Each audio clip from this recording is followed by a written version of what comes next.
"I want all of them baby boys to be killed," said the king of Egypt. And this left this mother, Jochebed, scared to death because she just had a beautiful baby boy.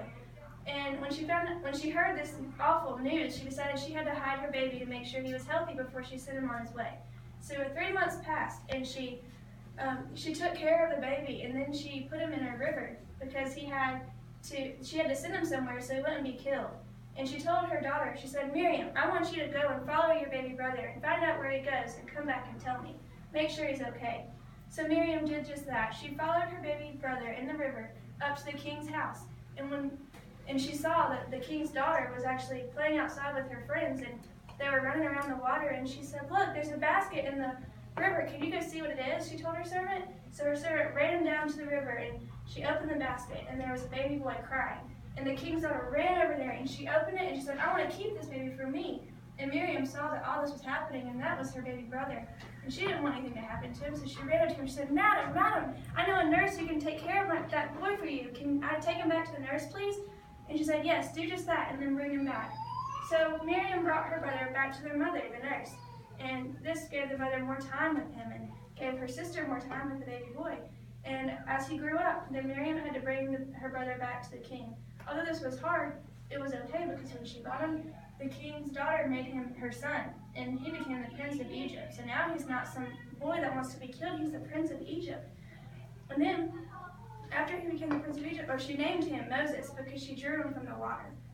And as he got older, he was walking through town one day, and he saw an Egyptian and a Hebrew fighting, arguing along the side of the streets. And he walked up to them. He said he was confused because, the Hebrew, he was a Hebrew. So just like your friends, he wanted to take up for the Hebrew. So he actually ended up killing the Egyptian. So he was ashamed. He didn't want to kill him. He just wanted to help his Hebrew friend. And so he went on like it never happened. The next day he was walking through town again, and he saw 2 Hebrews fighting. And these Hebrews, he said, "What are you doing? Why are you fighting? What's wrong with you?" And one of the good Hebrew men, he said, "Well, who are you to talk after you just killed an Egyptian yesterday?" And see, Moses didn't know that anybody found out about what he had done the day before when he was helping his friend. So he decided he had to run far away because the king found out and he wanted to kill Moses. He was mad. So he ran far away, and he was sitting by a well in the town of Midian. And he was just sitting there wondering, what should I do? I don't know what to do. God help me.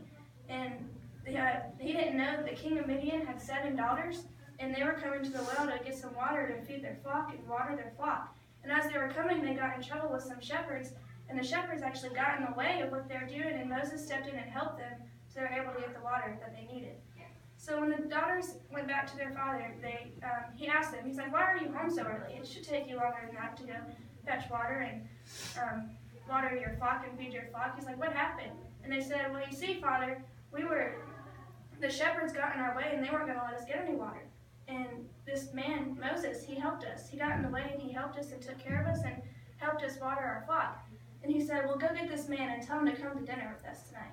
So the 7 daughters went out and they got Moses and brought him back. And when they brought him back, the father thanked them for what he had done. And see, Moses, as he started out, he was a baby boy who had nothing. He was scared. He didn't even know if he was going to live.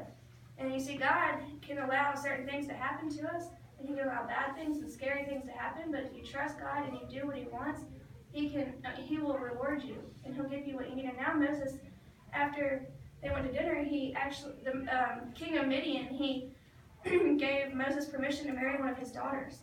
So now he was a big person again. So God can bless you in ways you don't know, as long as you just trust him, even when you're scared.